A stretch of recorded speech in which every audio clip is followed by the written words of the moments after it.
Bab 2, Pertemuan Biwa dan Jihan. Pagi di Sakti Tower, Biwa baru saja datang dengan mobil sportnya dan dikawal dengan bodyguardnya.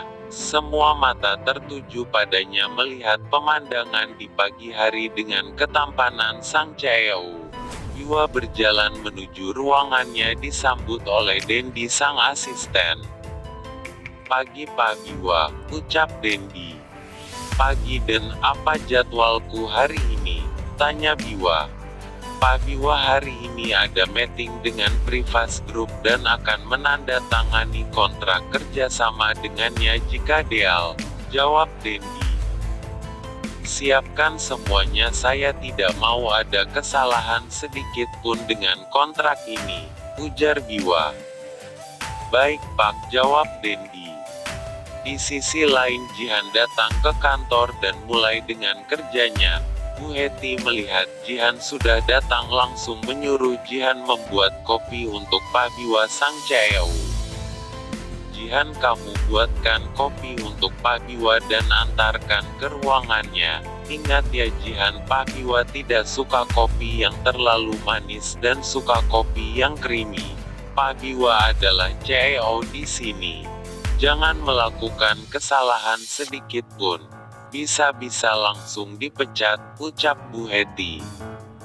Tok tok tok. Jihan mengetuk pintu sang CEO. "Masuk," jawab Biwa.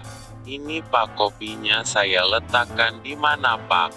tanya Jihan. "Meja," ucap Biwa dengan nada dingin.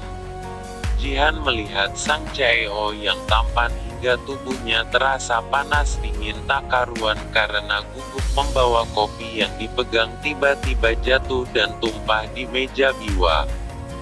"Astaga! Kamu ini apa-apaan sih? Kamu siapa dan turun dari planet mana? Kenapa ada orang seperti kamu di kantor ini?"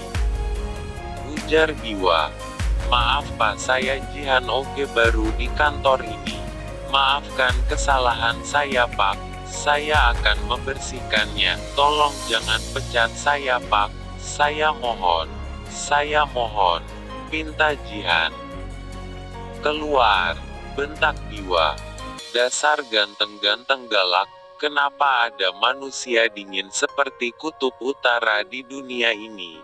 batin Jihan. "Hei Jihan," sapa Dinda. "Hei Dinda, kamu dari mana?" tanya Jihan.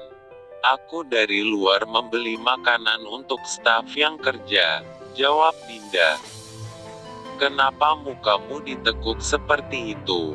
Aku lihat kamu dari ruangan bos," tanya Dinda. Ia mengantar kopi untuknya. Tapi saking gugupnya malah kopinya tumpah di meja Pak Biwa. "Aku harus segera membersihkannya Dinda," ujar Jihan. "Ya sudah sana, hati-hati jangan ceroboh ya." Pak Biwa sangat galak dan juga tegas, ucap Dinda. "Dia itu lebih tepatnya seperti kutub utara Din." "Hehehe," ujar Jihan. Tok tok tok. "Masuk," ucap Biwa. "Maaf Pak, saya ingin membersihkan yang tadi," ucap Jihan. "Kenapa kamu kesini lagi? Lihat dirimu di cermin, apa kamu datang dari dunia manusia? Kenapa ada orang sepertimu? Sudah culun dan sangat ceroboh lagi," ucap Biwa sangat galak. "Maafkan saya Pak, Bapak boleh mengingatkanku atas kesalahanku, tapi apa Bapak boleh memaki dan menghinaku? Apa manusia sepertiku tidak boleh hidup? Apa salahku sebenarnya sehingga semua orang berhak menghinaku dan selalu mencaci makiku?" ucap Jihan sambil menangis dan tertunduk lesu langsung keluar ruangan Biwa tanpa basa-basi. Biwa yang menyaksikan itu tidak bisa berkata-kata. Dia berpikir kenapa ada gadis culun yang sangat cerewet dan berani dengannya. Selama ini tidak ada yang berani melawan ucapannya. Biwa berpikir apa ucapannya sudah keterlaluan. Siapa dia berani begitu padaku? Sit, umpat Biwa. Saat itu Jihan hanya tertunduk pasrah di pantry jika sewaktu-waktu dipecat oleh Pak Biwa. "Jihan, kamu kenapa?" tanya Dinda. "Tidak apa-apa Dinda, hanya saja." Jihan menggantung ucapannya. "Hanya apa?" tanya Dinda. Apa penampilanku sangat buruk Dinda?" tanya Jihan serius. "Hehehe, jawab jujur Gani," ujar Dinda cengengesan.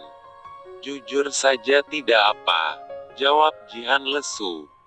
"Sebenarnya tampilanmu ini sedikit kuno Jihan, maaf ya, tapi bisa kok diupdate." "Hehehe," ucap Dinda dengan tertawa.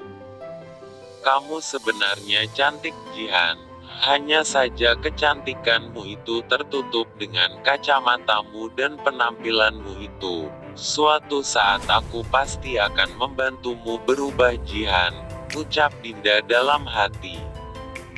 Di ruang kerja Biwa memanggil Dendi untuk bertanya tentang Jihan.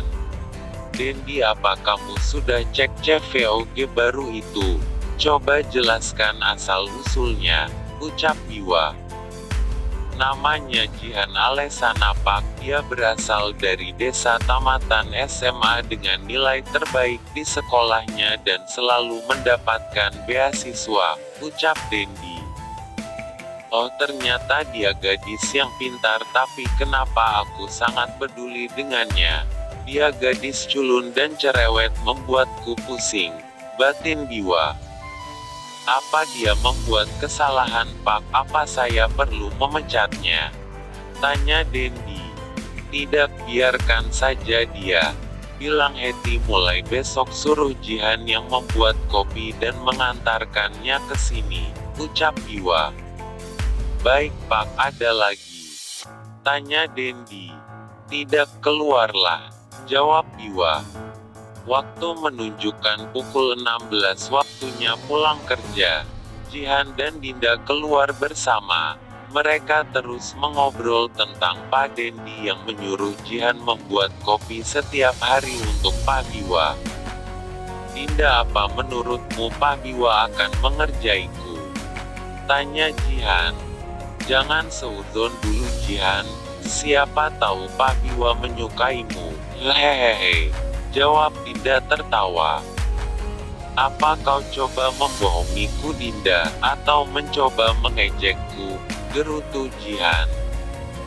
"Sorry Jihan, aku gak bermaksud begitu. Hanya saja aku aneh dengan Pak Biwa. Biasanya orang melakukan kesalahan langsung dipecat gitu aja.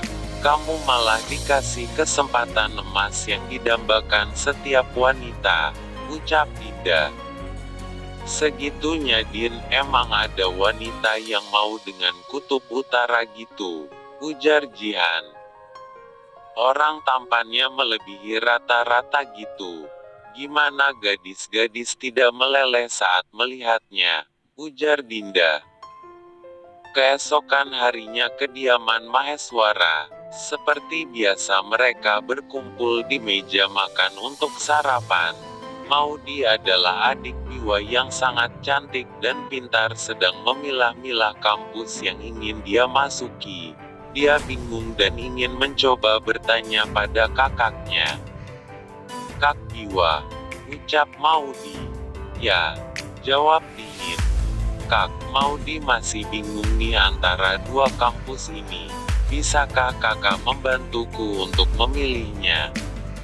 ujar Maudi.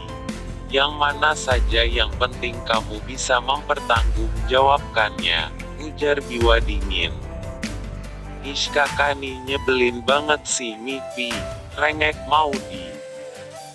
"Biwa, kalau kamu masih tidak mengenalkan calon istri kamu dalam waktu 1 bulan ini, Mami akan jodohkan kamu dengan anak teman Mami." Dengar itu Biwa, "Mami gak main-main," ucap Mami Tiara. "Tuh Biwa udah di kode Mami," sahut Papi Mahes. "Keburu tua Kak nikahi," sahut Maudi. Mami tahu kan Biwa sibuk. Jangan paksa Biwa untuk menikah sekarang ini," Mami juga tahu kenapa Biwa sampai saat ini belum memikirkannya lagi, sahut Biwa. Mau sampai kapan Biwa Mami menunggumu untuk menikah? Apa kalau Mami udah gak ada dan kamu bisa menikah tanpa ada Mami? Itu maksudmu? Kamu harus bisa membuka hati lagi Biwa. Tidak semua wanita seperti itu Biwa. Kesal Mami. Stop me. Biwa berangkat kerja dulu. Ucap Biwa kesal.